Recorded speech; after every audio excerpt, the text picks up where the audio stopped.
El tema que queremos desarrollar hoy es creer en Dios o creerle a Dios. Esta pregunta plantea en sí misma un desafío, tanto más un desafío de fe, tanto más porque cada vez entendemos lo que la Biblia misma dice acerca de la fe. Es pues, dice el libro de los Hebreos en el capítulo 11, es pues la fe, aquello que se espera, la convicción que no se ve. Y cuando decimos que esperamos algo, hay que preguntarse de quién lo esperamos. Y la convicción de lo que no se ve, pues simplemente es entender que muchas cosas no las vemos, pero cuando vemos las cosas y decimos que creemos en ella, entonces ya no aplica la palabra fe.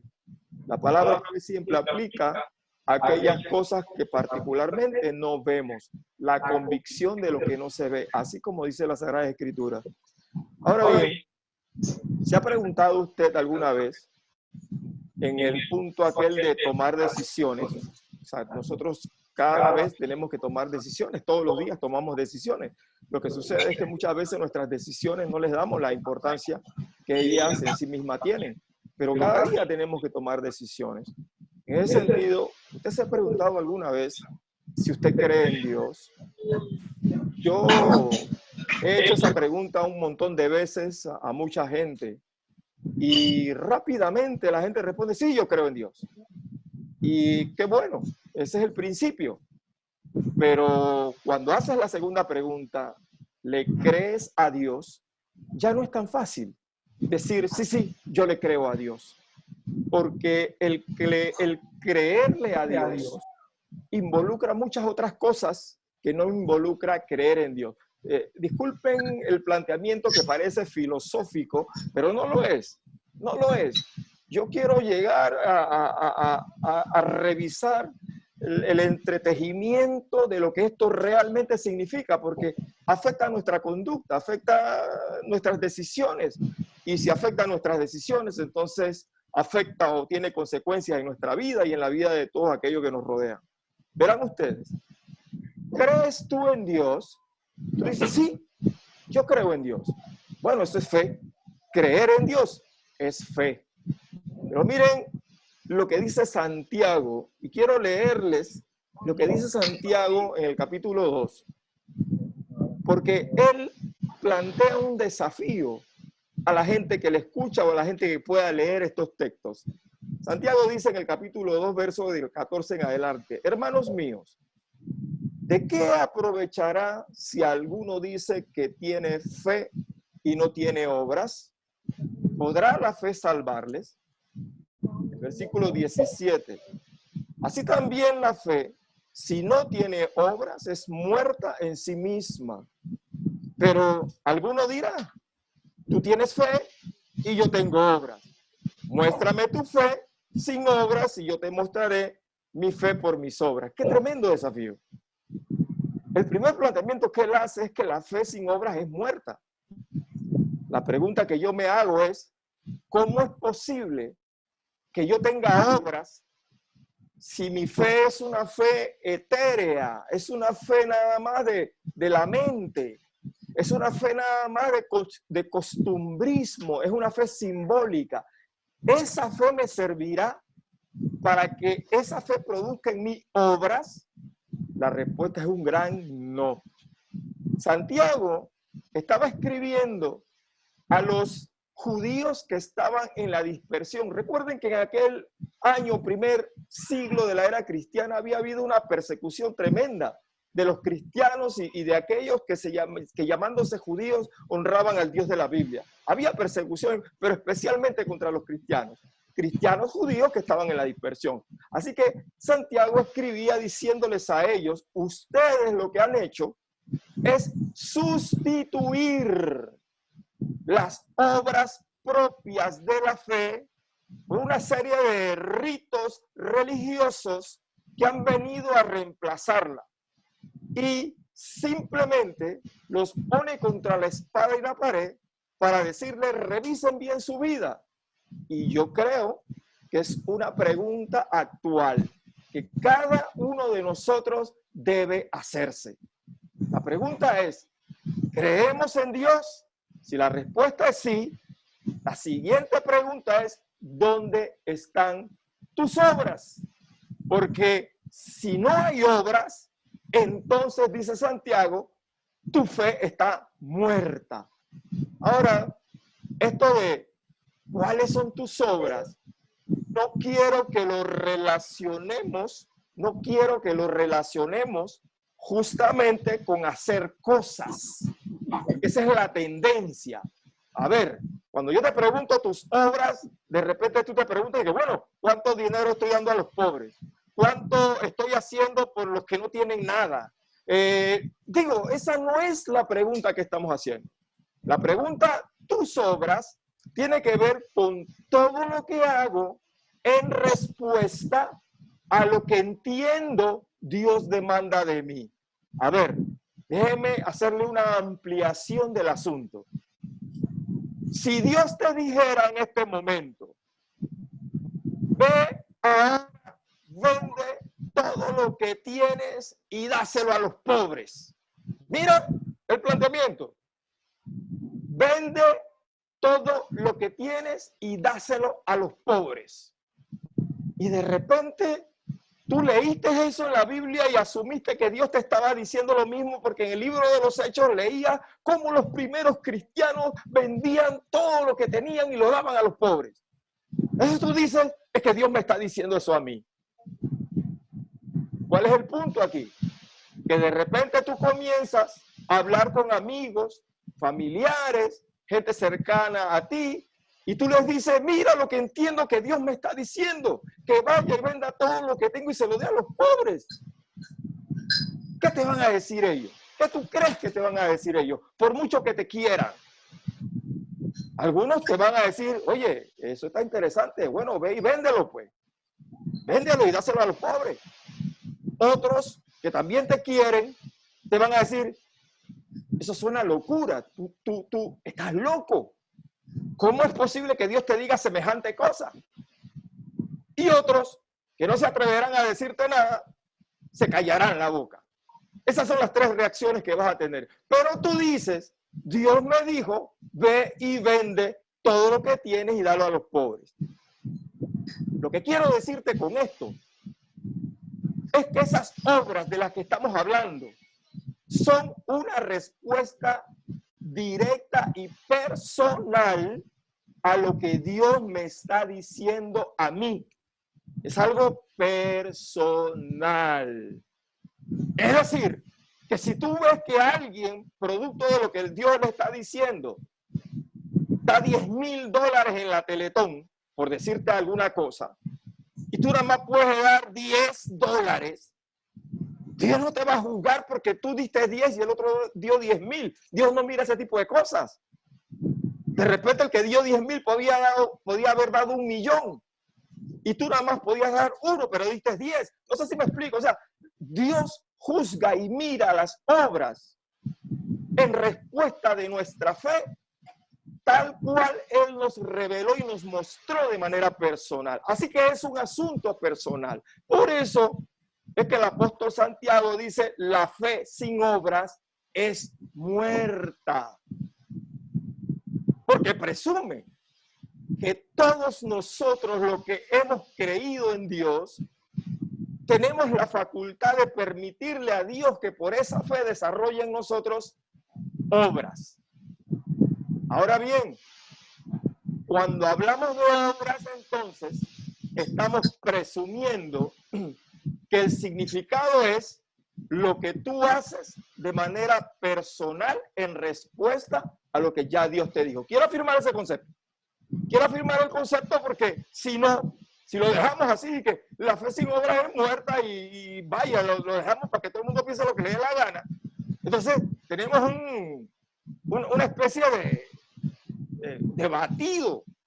Un batido ahí donde tú metes lo que sea, revuelve y sale cualquier cosa. Y ese no es el propósito. Hay una enseñanza detrás de esto. Ahora, si la fe sin obras es muerta, entonces la pregunta es, ¿por qué algunos que dicen que tienen fe, no tienen obras? ¿Y por qué otros que no andan por ahí hablando de su fe tienen obras? ¿No te has preguntado eso? ¿Qué cosa más terrible es andar por ahí canturreando que tenemos fe? ¿Qué cosa más terrible es andar por ahí levantando manos e invocando el nombre de Dios y enseñándole a la gente con nuestros actos que tenemos fe? ¿Cuán terrible es? Aún más terrible que eso es ver que nuestras vidas están vacías de obras, entendiendo que obras, nuevamente, es la respuesta personal a lo que Dios está demandando de nosotros. Entonces, nos convertimos en religiosos, gente que lee la Biblia, gente que ora, gente que invoca el nombre de Dios, pero gente que no actúa en virtud de lo que ha recibido de parte de Dios. Eso es terrible. ¿Y saben por qué es terrible? Porque el mismo apóstol Santiago dice que esa fe que no tiene obras es como el cuerpo que no tiene espíritu. Es decir, está muerto. El cuerpo, cuando usted muere, dice la Biblia que su espíritu vuelve a Dios que lo dio. Su alma baja al Seol. Bueno, bajaba al Seol. Ahora va a la presencia. Un día vamos a hablar de eso, de qué pasa después de la muerte. Ahora no, ese no es el propósito. Mi esposa siempre me dice que yo siempre me desvío. No me voy a desviar esta vez, te lo prometo, Marco. El punto aquí es que el espíritu deja el cuerpo y va a Dios que lo dio, tal cual dice la Biblia. Y queda entonces, ¿qué pasó? Y queda entonces nuestro cuerpo en un estado mortecino. Morimos cuando el espíritu deja el cuerpo. Muerte. Dice el apóstol Santiago, bueno, les tengo noticias. Asimismo son ustedes con toda su fe, si no tienen obras, si no obedecen a Dios, si no actúan en concordancia con lo que Dios les ha dicho, si no le paran bola a Dios, si no escuchan lo que les está diciendo y hacen lo que le da la gana. Es como dice la Biblia, el hombre que contempla su cara, su fisionomía, la contempla en un espejo y luego, después que se peine y se acicala, se va y olvida lo que vio en el espejo. Así mismo es todo aquel que dice que busca a Dios y luego vive su vida como le da la gana. En otras palabras, ahora, después de haber hecho ese planteamiento original, cuando les decía, que parecía un planteamiento filosófico, cuando les decía, una cosa puede existir sin la otra, pero la otra no puede existir sin la primera. Pareciera un planteamiento filosófico, es decir, creer en Dios puede existir tranquilo por toda la eternidad, pero creerle a Dios no puede existir sin la primera, es decir, no puede existir sin creer en Dios. Luego entonces nos enfrentamos a algo que los filósofos llaman dualidad, que no es más que tener dos conceptos delante de uno y pretender que esos dos conceptos son equidistantes, equiparantes uno con el otro, es decir, tienen el mismo valor el uno con el otro. Y eso no es cierto. El que vive en dualidad, por ejemplo, otra dualidad, el bien y el mal, la dualidad del bien y el mal. De un lado está Dios, el bien, y del otro lado está Satanás, el mal. Y el que plantea esa dualidad simplemente asume que tanto poder tiene el bien como el mal, y eso es mentira. Ahora la gente dice, es que hay más mal que bien en el mundo. Está bien que haya más mal que bien en el mundo, pero eso no invalida que Dios es supremamente poderoso y que está por encima del mal que hay en el mundo.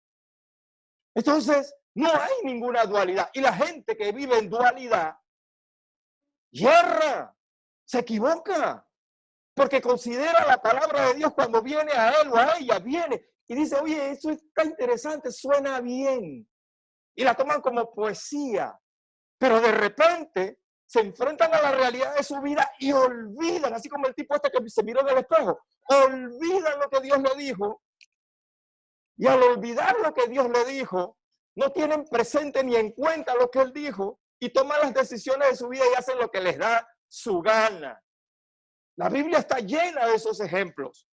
Por eso el apóstol Pablo dice en una de sus epístolas, óyeme, tú hombre, hablando del matrimonio, tú hombre, que amas a tu mujer, trátala como vaso más frágil. Debes entender que ella es un vaso que se quiebra fácilmente. Tú no te quiebras fácilmente, pero ella sí. Entonces, el tipo está escuchando eso, lo lee en la Biblia y dice, oye, eso tiene sentido. Pero luego, da la espalda, se olvida de eso y trata a su mujer como sea. Eso es a lo que me estoy refiriendo. Esa dualidad que afecta a nuestra vida y que no nos lleva a ningún lado, solamente nos lleva como Israel a andar en círculos en el desierto. Empezamos hoy aquí y dentro de 40 años volvemos y estamos en el mismo punto, no avanzamos, pero es que no tomamos en cuenta a Dios. Relegamos a Dios a un segundo plano. Y ese es el desafío que hace el apóstol Santiago de nuestra vida hoy. Yo el primero, y lo que les estoy diciendo lo digo por mí mismo, yo el primero. Yo quiero decirle a ustedes, Dios me habla a mí primero y luego le hablará a ustedes, si es que quieren que les hable. Porque mucha gente puede decir, amén, sí, es verdad, pero el punto se acabó y el amén se quedó ahí. El amén debe ser algo introspectivo. Sí, Señor, has hablado. Y cuando Dios habla, la siguiente pregunta es, bueno, ¿qué tengo que hacer? ¿Qué tengo que hacer? A eso es a lo que me refiero cuando le hablo de obras. Tengo fe, Señor, y sé que me estás hablando. ¿Y ahora qué voy a hacer? Bueno, te insisto en que escuchar a Dios tiene consecuencias. Si no, refiérete a nuestro video 4 y 5 que subimos en YouTube. Esto no es una propaganda, pero refiérete al video 4 y 5 que pusimos en YouTube cuando hablamos de las consecuencias de no escuchar a Dios, de no conocer a Dios. Por lo pronto, solamente quiero decirte que el apóstol termina su alocución con una frase y dice, vosotros veis pues que el hombre es justificado por las obras y no solamente por la fe. Es decir, que todos aquellos que han creído que por su fe en Jesucristo son justificados, han creído una parte de la verdad. La otra parte que le falta a esa verdad de nuestra justificación por creer en Jesucristo son las consecuencias de ese creerle a Dios. Es decir, si yo he creído que Jesucristo es el Hijo de Dios, si he creído que Él es el Mesías, el Señor, y yo vivo a la libre como me da la gana sin tener en cuenta lo que Él dijo, entonces lo que estoy haciendo es negando aquella fe que yo digo que tengo. Y lo que necesito hacer, preguntándonos qué hago ahora, lo que necesito hacer es considerar y reconsiderar mis caminos. Y mira que no te estoy diciendo que tienes que convertirte en un hombre, una mujer religiosa. No, a veces sonamos como religiosos. Abro paréntesis. Un religioso, me estoy refiriendo, un religioso es una persona que guía su vida en base a una serie de normas y ritos que no entiende y los practica y punto, ya los practiqué y con eso estoy hecho. Dios nos ha llamado a considerar nuestros caminos y a entender. Mire, hermanos míos, a entender. Esa palabra entendimiento es tan importante en nuestra relación con Dios. Asimismo le hablaba Dios a Israel en antaño, les hablaba. Pero Israel seguía haciendo lo que le daba la gana. Pero si Dios te está hablando, el profeta te está hablando en el nombre del Señor, y lo que tú estás haciendo no es concordante con lo que Dios te está diciendo. Pero tú sigues practicando lo tuyo, tu rito, los animales que había que sacrificar en el templo y toda esa cuestión.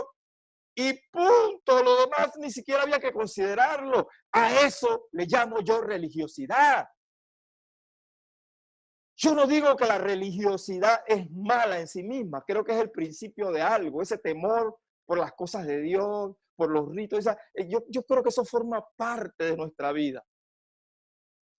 Pero no es mala en sí misma, lo malo es cuando olvidamos lo que esos ritos significan, porque todo tiene un significado. Ahora más tarde vamos a celebrar Santa Cena, por ejemplo. Es un rito. Es una simbología que el Señor mismo personalmente instruyó para que la practicásemos hasta que Él viniese. Él dijo que comeríamos el pan y tomaríamos el vino en su nombre. Él lo dijo. Y nos instruyó a que lo hiciéramos sin ningún tipo de reserva. Y practiquen esto hasta que yo venga. ¿Saben por qué? Porque ya Él mismo había dicho que ya no lo haría más con nosotros, ya no comería más el pan ni bebería más el vino con nosotros, hasta que lo beba nuevamente el día de las bodas del Cordero. Y nosotros anhelamos y esperamos ese tiempo. Así que los símbolos en sí mismos no son malos, pero tenemos que entenderlo, hombre. Por lo menos hagamos un esfuerzo. Le hemos dejado o hemos creído, y esto es terrible, hemos creído que solamente la gente que conoce la Biblia puede entender. Es mentira, nos han vendido un cuento, nos han tenido engañados, hombre. Esos grandes hombres de Dios que aparecen por ahí, que dicen que todos lo saben y que todos lo entienden, mentira, hombre. No entienden nada, dicen una sarta de locura. Y tú te das cuenta que son locuras cuando vas a la Biblia. Y dices que acá la Biblia no dice esto. Hace unos días atrás un hermano bueno, noble, un creyente, me envía un video de un pastor que no sé ni de dónde es, ni recuerdo su nombre. Pero el tipo estaba diciendo que la Biblia decía que en este tiempo de pandemia Dios estaba haciendo juicio y Dios estaba, y que los Estados Unidos estaban, y que esto significaba. Y cuando yo escuché todo lo que él dijo, y una persona que no conoce la Biblia dice, óyeme, eso es verdad. Mentira, no es verdad, porque la Biblia no dice eso. Y el problema de la mentira es cuando tú haces que parezca verdad. Ese es el problema de la mentira. Porque cuando la mentira parece mentira, nadie le paga bola y dice, eso es mentira. Y la gente se ríe, eso es tontería. Pero cuando la mentira parece verdad, ¡wow! Engaña a medio mundo. Si yo quiero advertirte hoy, estimado hermano, hermana, amigo, que estás viendo este video y estás viendo que te estoy hablando de un montón de cosas que parecieran disparates, que parecieran filosofía, pero yo te aseguro que a la hora de los mameyes, a la hora de la verdad, cuando te toca decidir quién vive y quién muere, cuando te toca decidir esas decisiones trascendentales de tu vida que cambian tu vida, lo que te estoy diciendo no te va a sonar tontería. Porque de todo lo que tú decidas, vas a cosechar consecuencias. Y el apóstol Santiago lo sabía, y por eso le decía, abran los ojos y miren, revisen su fe, porque si su fe es tan importante, entonces igualmente importantes son sus obras. De hecho, él agrega, la fe se perfecciona por las obras. Oiga lo que digo, la fe se perfecciona por las obras. Es decir, toda persona que dicen como nosotros tenemos fe, pero no tenemos obra, nuestra fe es imperfecta. para que nuestra fe se perfeccione, tiene que tener obra. Entonces, revisemos el otro lado de la lista. Ya dijimos que tenemos fe, ahora revisemos el otro lado de la lista. ¿A qué nos mandó Dios? Bueno, revisemos la Biblia. Revisemos la Biblia, ahí está el listado de las cosas que nos mandó Dios. ¿Cuánto de eso yo he incorporado a mi vida? Amarás al Señor tu Dios. ¿Cuánto? ¿Le amo realmente? La otra semana vamos a estar cerrando esta parte y vamos a estar abriendo la parte del amor a Dios. Lo que quiero decir es, nuestra fe imperfecta si no tienes obras, si no tienes una serie de elementos que me dicen a mí, estoy obedeciendo a Dios. Ahora, cuando digo obedecer a Dios, nadie piense, por favor, nadie piense en la perfección del ser humano al obedecer a Dios, lo cual es mentira, es basofia, es basura, eso no es real. Lo que sucede es que un montón de gente que se presenta delante de nosotros son ese tipo de personas que están caminando en las nubes, que tú los ves tan arriba como que no los puedes alcanzar. Entonces, ellos nos dicen a nosotros que hay un estado de perfección que ellos han alcanzado y que tú que estás acá abajo conmigo, ¡qué lío para que lo alcance! Eso suena como los planteamientos gnósticos del primer siglo de la era cristiana, ¿no? Planteamientos griegos. Los iniciados, aquellos cuantitos que nada más tienen acceso a Dios y el resto no tiene acceso a Dios. ¡Mentira! ¡Mentira! Dios abrió una puerta para que tú y yo, seres normales, imperfectos, seres desobedientes, podamos volvernos a Dios. No dejen que les hablen y les digan que Dios dice lo que no dice. Por favor, no hagan eso. Vayan a la Biblia. Gracias, Marta. Está mi esposa sapeándome aquí. Vayan a la Biblia. Es verdad. Vayamos a la Biblia. Quiero terminar con un desafío. ¿Perdón? Ya que no puedo, ¿qué puedo hacer? ¿Qué puedo hacer? Mi esposa me está diciendo que el desafío es, si no puedo, ¿qué puedo hacer? Yo lo que digo es, Dios nos ha dicho que sí podemos. El problema no es si podemos o no. El problema es si queremos o no. ¿Cierto? Todos ustedes y yo podemos. Al único que Dios perdonaría en este momento es alguien que tenga alguna enfermedad neurológica que le impida entender y tamizar. Pero todos aquí estamos sanitos y coleando por la gracia de Dios. Nadie tiene coronavirus ni nada de esa cosa, gracias a Dios. Entonces somos seres pensantes. O sea que sí podemos. La pregunta es, ¿queremos? Bueno, ¿qué tenemos que hacer? Volvernos a Dios y en primera instancia pedirle perdón a Dios. Algunas veces pensamos que le pedimos perdón a Dios nada más cuando sentimos, yo siento pedirle perdón a Dios porque siento que soy un pecador, porque siento que he desobedecido, porque siento que me he portado mal. ¡Mentira! No necesitamos sentir nada. Tenemos que estar clarito en que Dios demanda de nosotros que nos pongamos a cuenta con Él. Si no tengo que sentir nada. Solamente como un acto de obediencia me vuelvo a Dios y le digo, Señor, perdóname. Perdóname, Señor, porque no he hecho lo recto delante de ti. Y para eso no tienes que recordar nada, ¿eh? Porque tú puedes creer en este momento que tú no tienes nada que confesar, que tú estás bien, que todo está bien. Pues yo quiero invitarte a pensar nada más en un hombre como el profeta Isaías, en un hombre como el apóstol Juan, que cuando vieron aquella visión maravillosa de Dios quedaron en el suelo. ¡Ay de mí!, dijo Isaías, ¡ay de mí! Que soy un hombre común y corriente y han visto mis ojos al Señor. ¡Ay de mí! Isaías no era un pintado en la pared como yo. El apóstol Juan, que estaba en la isla de Patmos, cuando lo vi caí como muerto, dijo.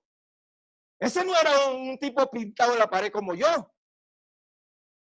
Entonces, si ellos que eran verdaderamente hombres de Dios, y ahí está el registro bíblico que lo dice, ahora imagínate nosotros. Así que por más que sintamos, pensamos o creamos que no se la debemos a Dios, el consejo sabio es, Señor, perdóname. Por si acaso hay algo que no recuerdo en este momento, no importa, perdóname por adelantado, Dios mío, porque yo reconozco que tú eres santo y yo no lo soy. Tú eres perfecto y yo no lo soy, etcétera, etcétera, etcétera. Así que lo primero era arrepentimiento. Y lo segundo, bueno, tomemos la decisión de enmendar, de cambiar.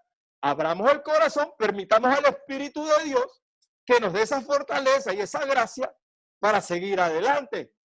Porque solo no podemos. Aquel que pretenda con su propia fuerza honrar a Dios, honrar sus mandamientos, hacerlo, aquel que pretenda hacer eso en su propia fuerza está perdido. Necesitamos al Espíritu de Dios. Yo quiero orar contigo en esta hora. Quiero orar contigo para pedirle a Dios, en primera instancia, que nos perdone. Y en segunda instancia, que nos ayude, que nos llene de su Espíritu Santo. Porque necesitamos tomar la decisión y caminar en consecuencia. No podemos tomar la decisión y olvidarnos. Tomamos la decisión y nos disponemos a vivir en la dirección correcta. Cierre sus ojos ahora, ¿sí? Vamos a orar.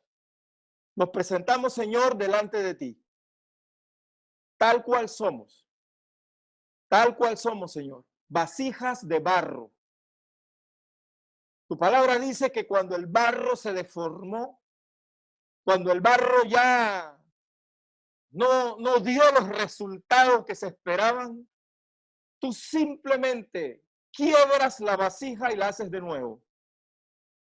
Yo te ruego, amado Dios, que mires dentro de nosotros, allá en la profundidad de nuestro corazón, donde ni nosotros mismos llegamos muchas veces, a menos que hagamos un alto. Pero mira allá en lo profundo de nuestro corazón, Dios Santo.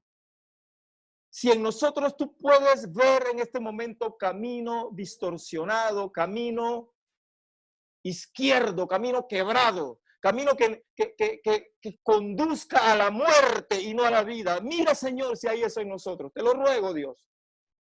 Porque muchas veces esos caminos que están a la izquierda, esos caminos que nos llevan al desastre, no los tenemos en cuenta y los olvidamos y creemos que no están ahí, pero están ahí.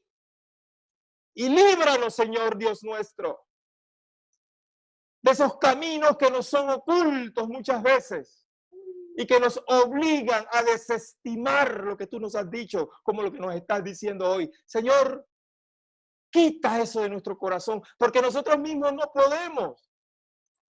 Eso es algo que está ahí, que nosotros no podemos tomarlo y quitarlo porque es más grande que nosotros. Pero tú sí puedes, Señor, si nosotros queremos.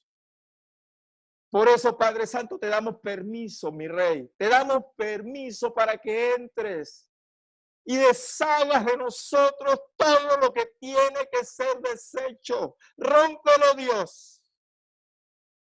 Rómpelo.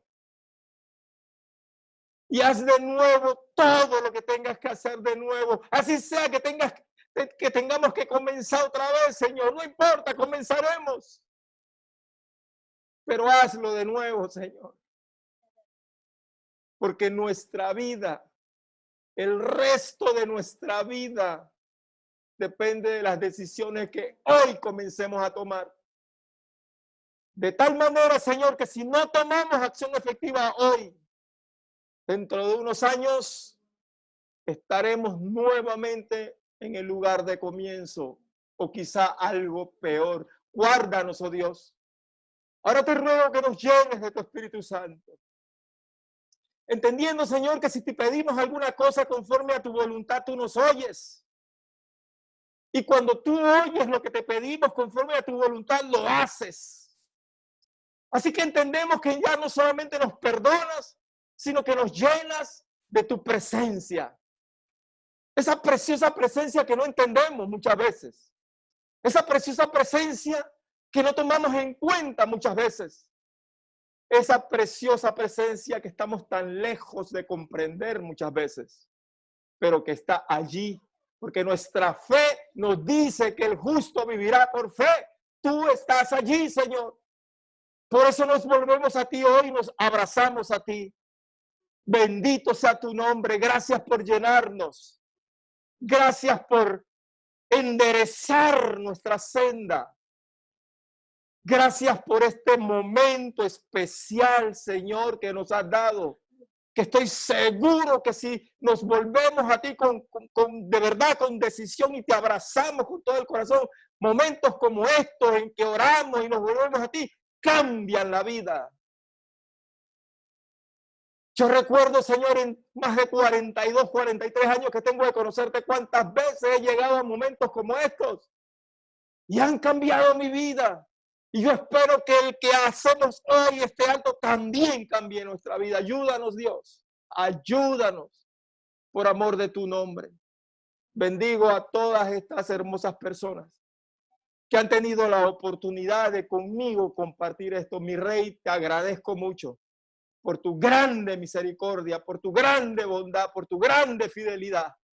En el nombre de Jesús. Amén. Amén.